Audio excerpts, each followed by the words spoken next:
খোয়াইতে আসা, কি বলবেন গোটা বিষয় নিয়ে? আজকে অ্যাকচুয়ালি একটা মহৎ দিন আমরা যারা বিশেষ করে হিন্দু সনাতনী সমাজে বাস করি। আজকে হনুমান জয়ন্তী।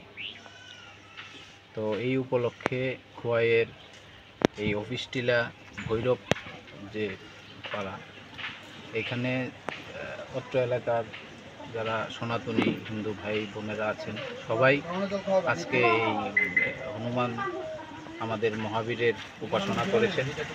তো আমিও শুনতে পেয়ে আজকে আমিও এটা থেকে বিরত থাকতে পারিনি। তো আজকে এখানে আমি এলাম, আমি প্রণাম করলাম এবং এই এলাকার সবার যাতে ভবিষ্যৎ সুন্দর হয়, আরও উজ্জ্বল হয়, ভগবান মহাবীরের কাছে আমি প্রার্থনা করলাম। খোয়াইতে আজকে আর কোন কোন জায়গায় সফর রয়েছে আপনার?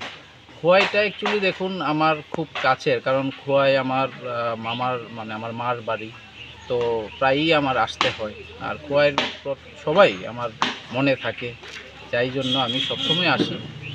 বিশেষ কিছু নেই, আজকে খোয়াই এমনিতে এসেছি সবাইকে একটু দেখা করে যাব। আর আজকে সারাদিন সকালবেলা থেকেই সকাল 6টায় গেছি উদয়পুর মারবাড়িতে। উদয়পুর মারবাড়িতে আজকের পূর্ণিমাতে একটা আমাদের কাশী বিশ্বনাথ থেকে একজন মহারাজ এসছেন, শঙ্কর আচার্য, ওনার সান্নিধ্য পেয়েছি।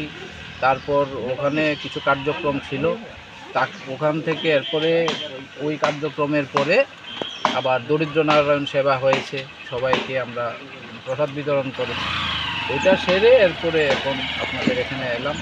তো আমি আবারও আমার শ্রেষ্ঠ বোন সামাজিক সংস্থার পক্ষ থেকে, আমার ব্যক্তিগত তরফ থেকেও আগাম নববৎসরের খোয়াইবাসী তথা এই অত্র এলাকার সকল সনাতনী ভাই বোনদেরকে আমার শুভেচ্ছা জ্ঞাপন করছি।